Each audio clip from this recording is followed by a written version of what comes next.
1967. Upon landing on Earth, after completing their mission, the Soviet spacecraft Soyuz 1, with cosmonaut Vladimir Komarov on board. Years later, under Swedish billionaire Meyer's leadership, an expedition to Mars is prepared. After 10 months, the Ulysses crew reaches the Red Planet. The captain informs the team they have permission to land and asks the ship's AI Irene to verify everything for a soft landing. Meyer reveals he spent 4 years preparing for this journey, sacrificing almost all his money. However, the American company Zillion beat them to it by landing 2 weeks ago. Earth has received no news from the American crew, except for a video asking not to come to Mars. A dispute arises among the crew, but the captain declares the landing will occur in any case, with 30 minutes left until landing. AI Irene begins preparations. An unforeseen event occurs. The ship does not detach from the carrier system, threatening the crew. The only way out is to perform the separation manually. The commander ventures into space and struggles to free the attachments. But at that moment, the shuttle enters Mars's atmosphere, throwing the shuttle almost crashes onto Mars as a system error causes a power outage. They can only rely on manual landing. AI Irene goes into sleep mode, but the astronauts manage to land on Mars. They succeeded, but their fuel is depleted, and Irene does not restart. Without the onboard computer and life support system, they have only a day. Alessandra mourns her deceased husband when she sees a figure in a spacesuit through the window. After diagnosing the ship, it becomes clear that too much fuel was consumed during landing, and now the ship cannot return to orbit. The only option is to wait for the solar panels to power the generators, but a storm is on the surface, and it will take 2 days. Time they don't have. Simon mentions the American ship Zeta 1, which beat them by 2 weeks. It likely crashed, but there are probably batteries left. The rover sets out on a journey, while those remaining on the ship try to restart the system. Engineer Basil recalls that the AI, he initiates a reboot, but Irene doesn't start. The rover finds the wreckage of the American spacecraft and one surviving solar panel, but there is no sign of the American crew. The astronauts head back, but spot an unconscious person in a spacesuit. Despite their ship running low on oxygen, Janna insists on transporting the person. Nearby, they find the black box from the American spacecraft. The team arrives at the ship, but Jan refuses to let them inside. Alessandra tries to persuade the man when the discovered astronaut wakes up, and at that moment, AI Irene activates and opens the doors.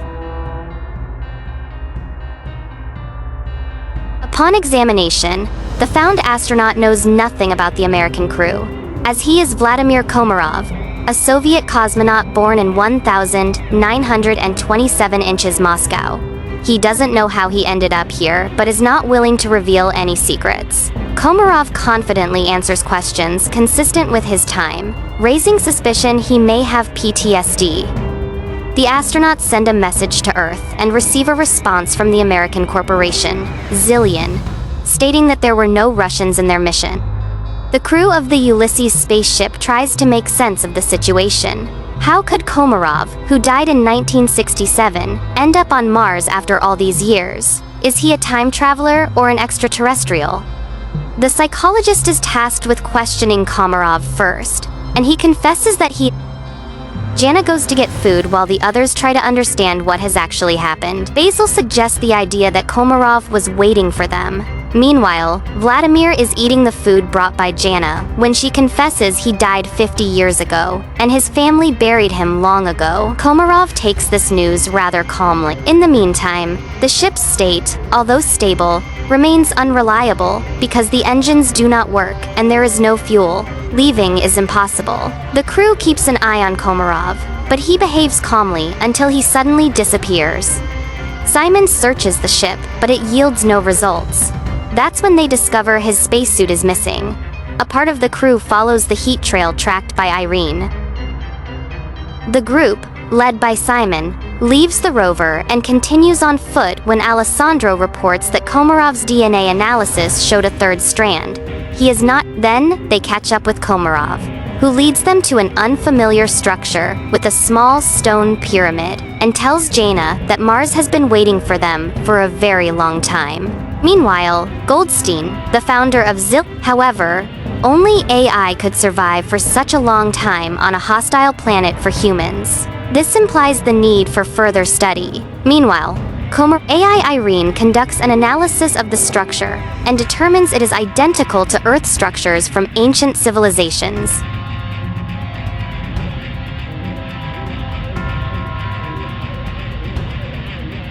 It means someone was inspired by human civilization, or humans borrowed these elements from extraterrestrials. The ship's crew ponders. Soon, the captain of the ship, Janna, establishes contact and promises to help them return to Earth. However, Meyer does not trust Goldstein and advises hiding Komarov from competitors.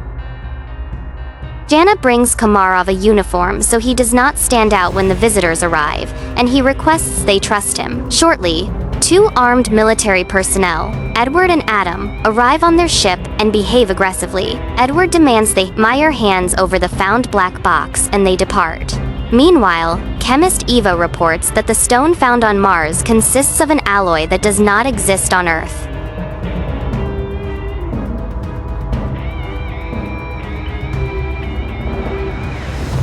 However, it is known from ancient sources and was once called orichalcum, the metal of Atlantis. In addition to copper, zinc, nickel, and iron, it contains a third strand of DNA, similar to Komarov's. Meyer warns that the crew is divided into those willing to exchange him for fuel and those who want to stay but want to know the truth. Janna invites Vladimir into her cabin and asks for permission to use hypnosis.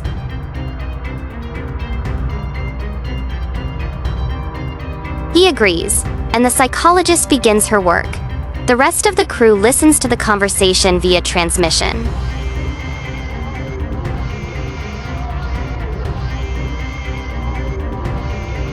However, Komarov only shares the final moments on the Soyuz spacecraft before its demise.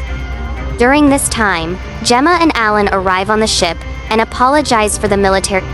Janna remembers her conversation with Komarov, who laments the future of Earth due to humanity's irresponsible behavior. Meanwhile, it is revealed that billionaire 4 years ago, the rover sent a photo to Earth of the found stele, and he confesses they found a stone with unknown DNA. Gemma explains it's an information storage system that can be rewritten. Upon hearing these words, AI Irene activates and deciphers the message on the stone. It's a series of numbers. At this time, the hesitant Jan leads a mutiny. He doesn't trust Meyer, who warned them about Zillion. But now, the Americans have come to their aid, and their leader concealed the true He is ready to switch sides to Goldstein, who is willing to do whatever it takes to combat his terminal illness. Later, engineer Basil informs Meyer that Komarov is the same, but the most crucial revelation is that he deciphered a copy of the black box from Zeta 1, which shows the oxygen on the ship was cut off when one of the Americans struck Komarov. This means he also activated AI Irene when he boarded their ship. He also activated AI Irene when he boarded. After the conversation, Meyer shows Janna the photos they received 4 years ago from Mars, which, when decrypted, revealed Janna's face. This is why the woman is disappointed. Meyer played everyone.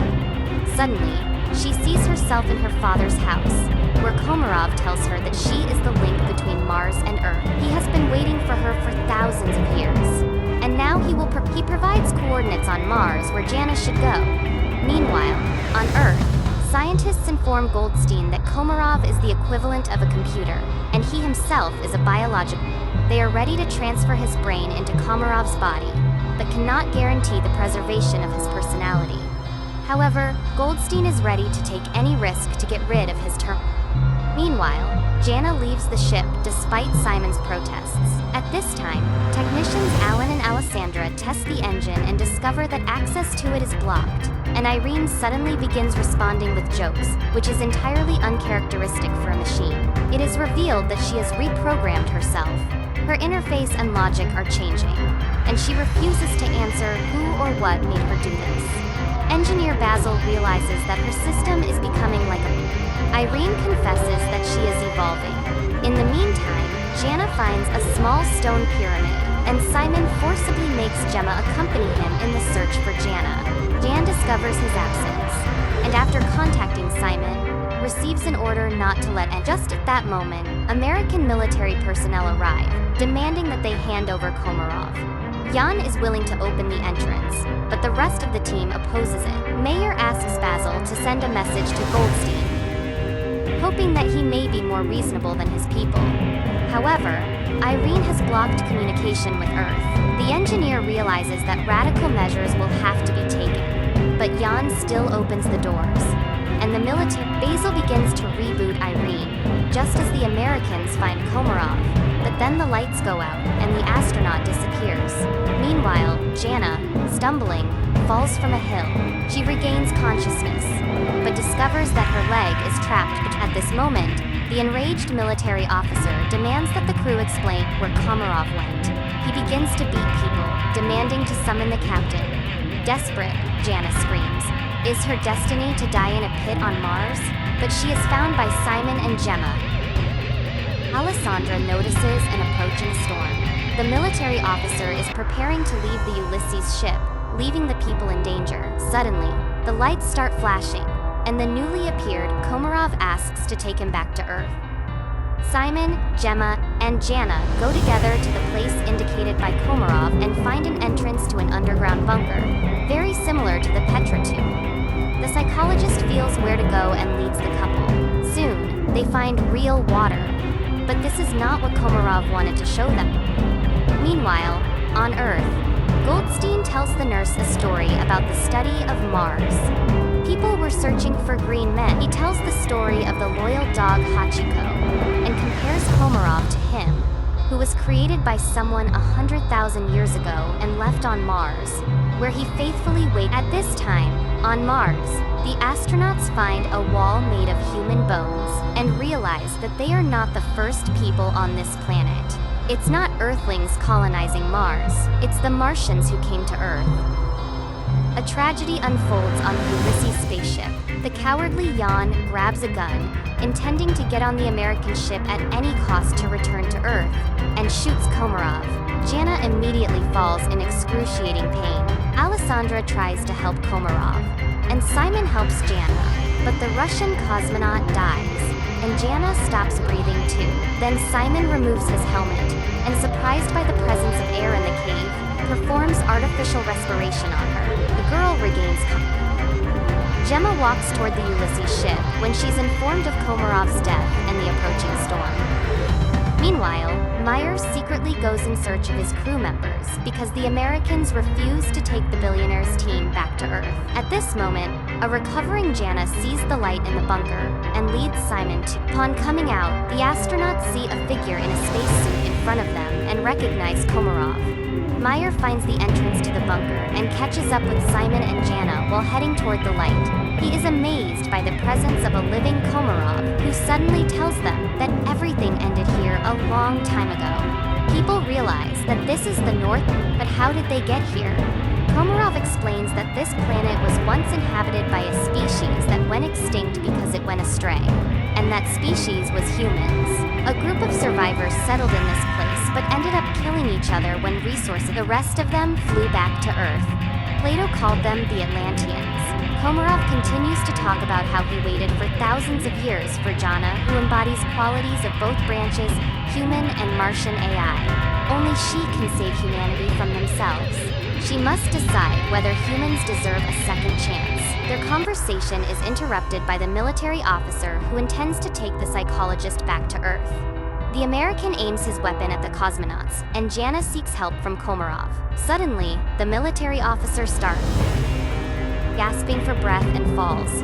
Upon returning to the ship, Simon orders them to prepare to depart. Meanwhile, Gemma from the Zillion ship tries to contact her associates, but none of She decides to fly back to Earth alone. The Ulysses crew heads to her ship, trying to establish contact with her and informing her about the deaths of the military personnel, but that's when Myers starts speaking, recalling their past relationship, and confesses that he's no better than Goldstein because he's willing to do anything to ensure his name remains in history, even betraying his team. However, she's not like that. She won't be able to live Suddenly, Gemma's voice is heard, asking them to hurry. Goldstein has heard that Gemma has decided to take the Ulysses crew back to Earth and has blocked the control panel. The people on the ship prepare for their impending demise, and Janna asks Mars what she should do. Everything she saw and heard on the Red Planet flashes through her mind, and with sheer willpower, she removes the control panel's block. Suddenly, an armed military officer appears in front of the ship, intent on damaging the engines. Simon is about to step out to stop the madman, but Janna beats him to it. She aims the weapon at the American, but informs him that Mars will be the one to kill him. The countdown for liftoff begins, and Janna realizes that there's no time to return. She bids farewell to the crew. For Simon, the ship takes off. Suddenly, Meyer notices that it's dark at the North Pole of Mars. This means that they couldn't have been there just a few minutes ago. They truly were at the North Pole of Mars, but in the distant past when the red planet was still suitable for life. At the same time, Goldstein is informed of the ship's return, and he's beside himself with rage, declaring that he will go to Mars himself. And that